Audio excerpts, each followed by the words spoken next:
Well, hey everybody, I'm Jan Erickson from Stepping Aside, and welcome to As Above, So Below.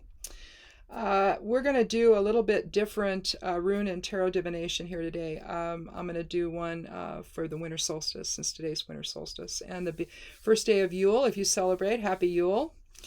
And if you celebrate Christmas on Monday, Merry Christmas. And let's see. Oh, and one thing I did want to tell you. I did this last year. I'm going to take this next week off, so there won't be any readings. I am going to have things ready, though, for the blog. I only have one more thing to finish. I have to finish the forecast. All of that stuff goes out on around the midnight hour on Sunday mornings. The newsletter will also go out on Saturday if you're subscribing to that, which you can get all of that stuff in there if you want. There's another thing that I don't put in that. Well, I kind of do and I kind of don't. But anyway. It doesn't matter though. But I'm going to take the next week off anyway, and it's just kind of nice to end the year with just a little vacation. So I don't take one at any other time. So I started doing that last year, and it kind of felt good. So I'm going to do it again. Anyhow, I did this once, and it was all choppy. I couldn't. I was doing it, and the screen was freezing and all that. So I rebooted. And then I realized when I did it the second time that I didn't have my volume up. And although I could turn it up and hear myself, I don't know how that's going to process onto YouTube. So I'm just going to do it all over again. And we'll see here. Everything is where it's... Well, because when I rebooted my computer, apparently it turns off the volume. When it comes back on, you have to turn it up. I had no idea about that. That was just weird. But anyway...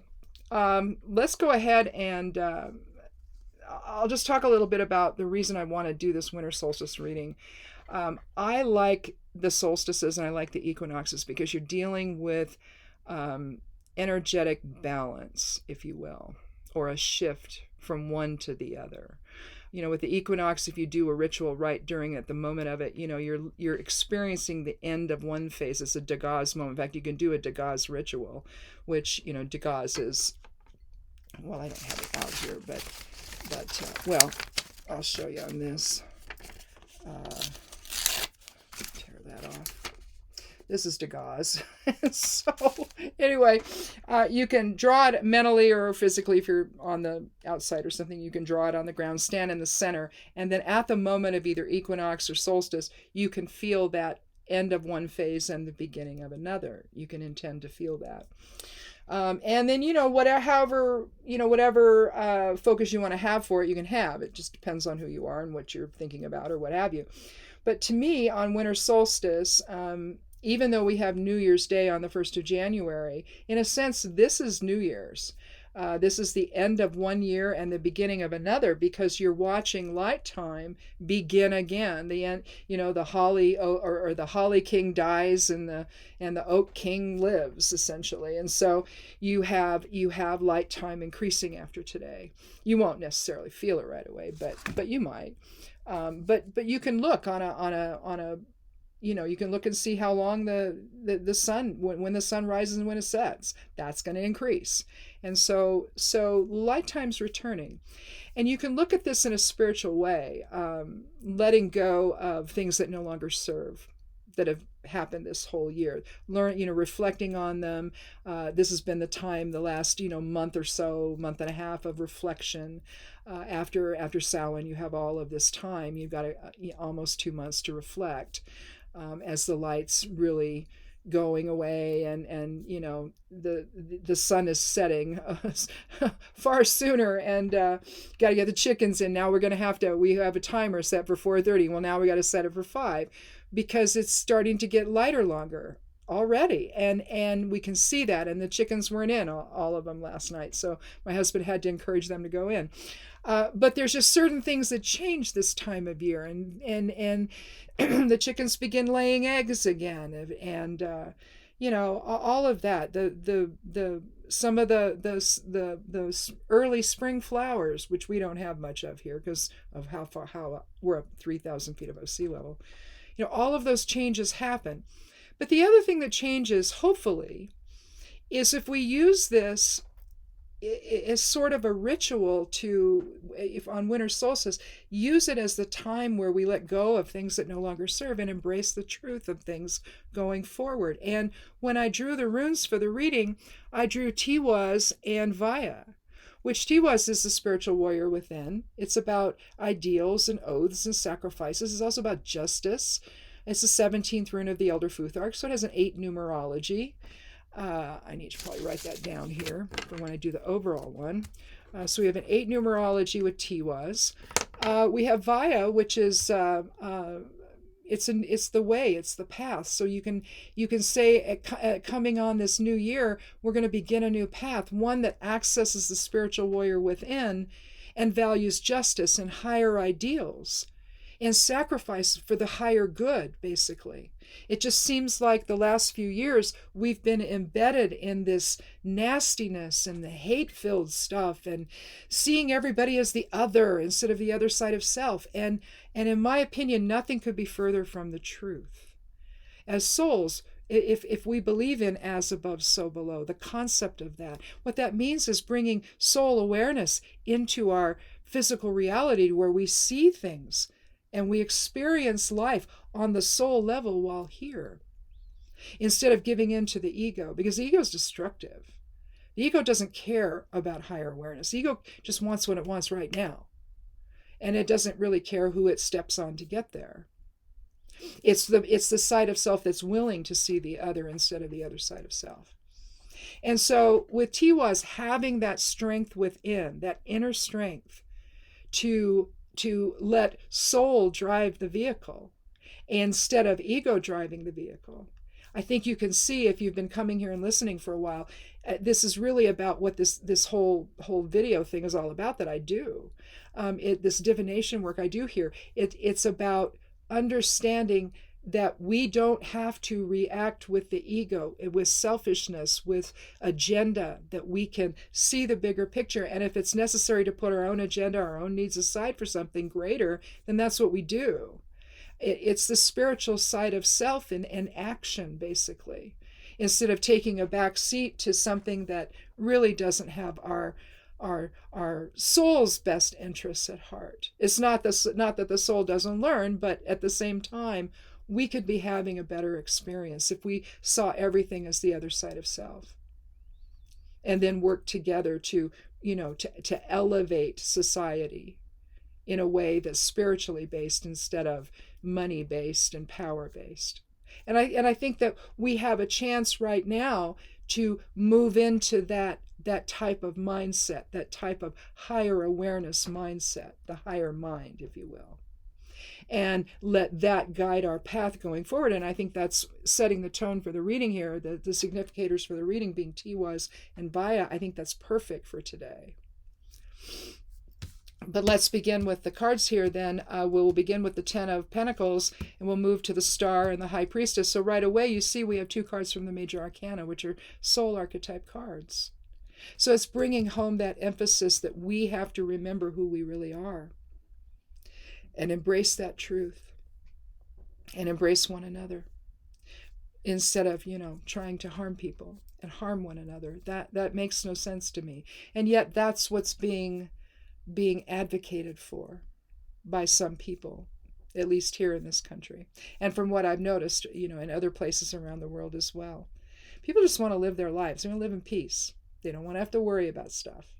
They just want to be able to live, raise their kids if they have them, go to work, do whatever, and have a life that's happy and loving and positive, and you can live without fear of someone else, doing something. It's a terrible place to be, to live in that type of an existence. So let's look at the 10 of Pentacles here. Here we have an older man who's sitting. He's covered with a quilt, possibly, or some kind of blanket that shows all of his. In my opinion, it shows all of his life experiences. That he's now ready to transfer that legacy onto his children. Here you see 2 older people here, and down here, right on the side, there's a child. Kind of hard to see make out the child's face there, but that's a child. And you see his two dogs there looking at him lovingly.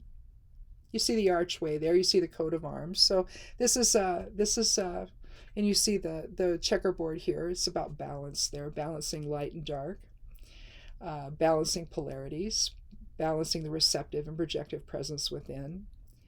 But you do that, see, then you have an easier time transferring off legacy to your children, especially if it's a business that you're transferring off. But that's how I see this card. 10 is about endings and beginnings. If you reduce the one, if you add the 1 and the 0 together, you get 1. So that is new beginnings. So again, here we are, if you terminate the ends of the Roman numeral 10, you've got Degas.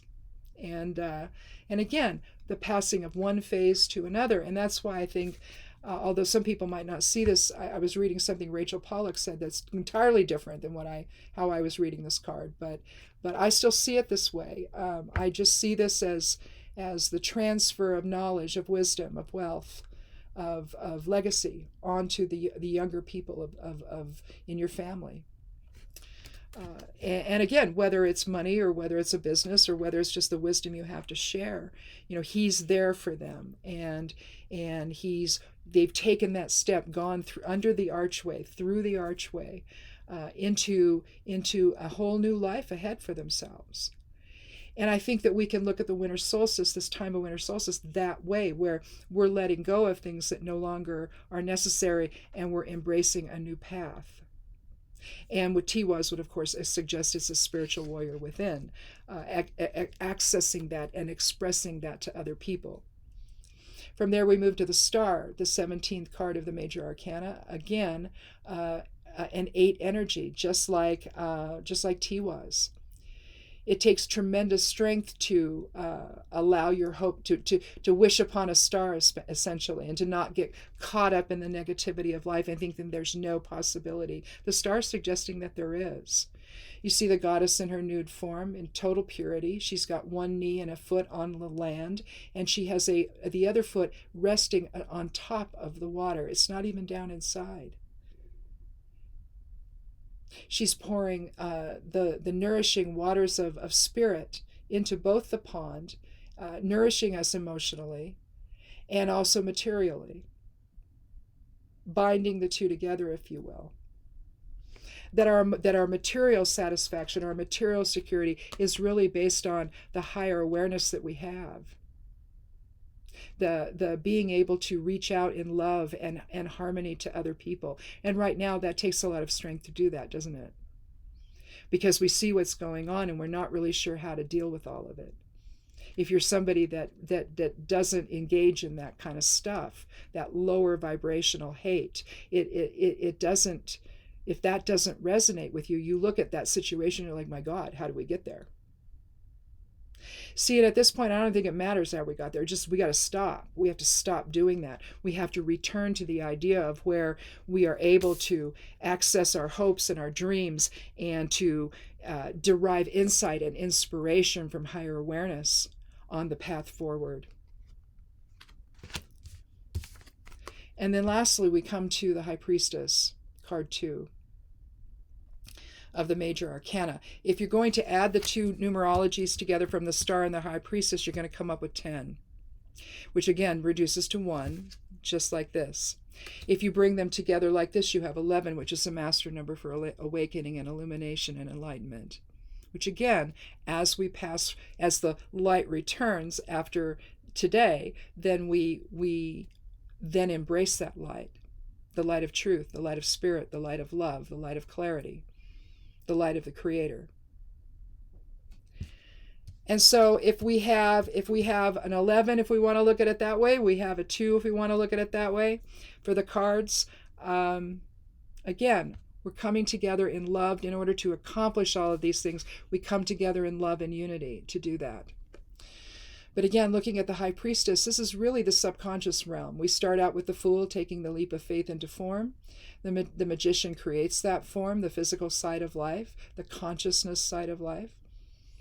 And the High Priestess takes care of the spiritual side, or the unconscious realm. She sits on a stone bench. She's got a foot on a sliver of a moon. Again, new beginnings. You see Maiden, Mother, and Crone reflected in her crown. Behind her, in pomegranate form instead of in coin form, is the tree of life from the Kabbalah, or the Kabbalah. We see the pillars of Solomon there. And this is Boaz and this is Joachim.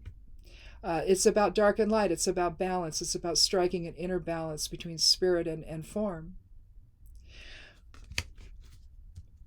The subconscious versus the conscious.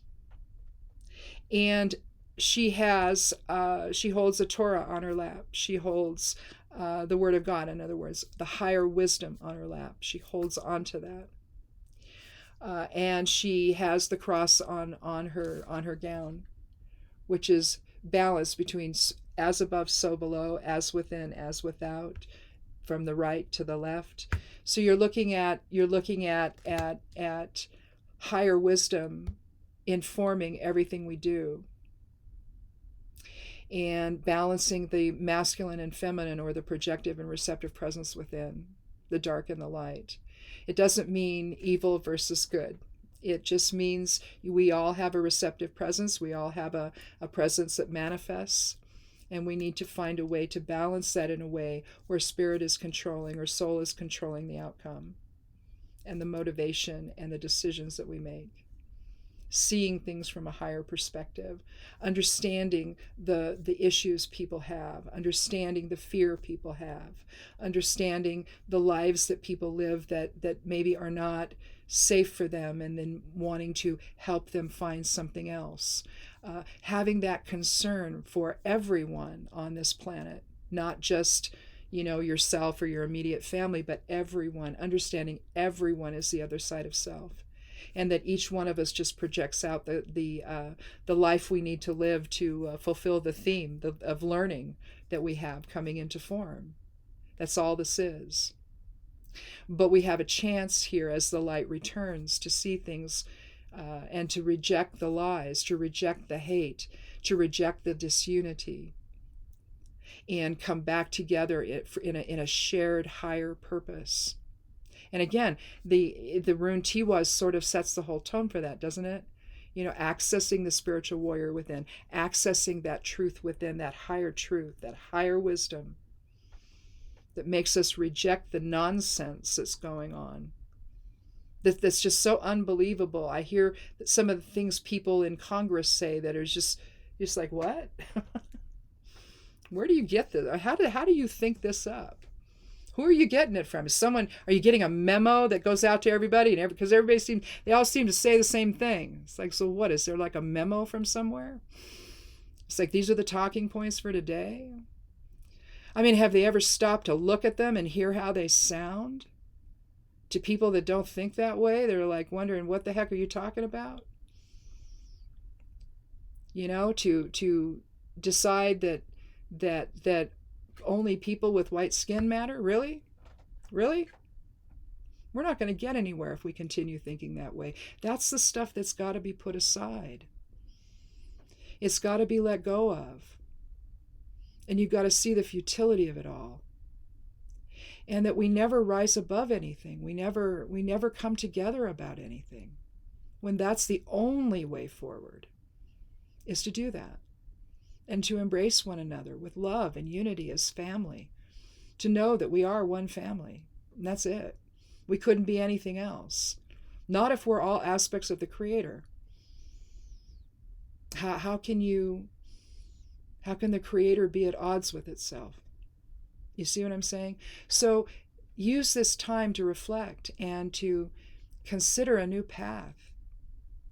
And if you're already walking this one, then you're on the right one.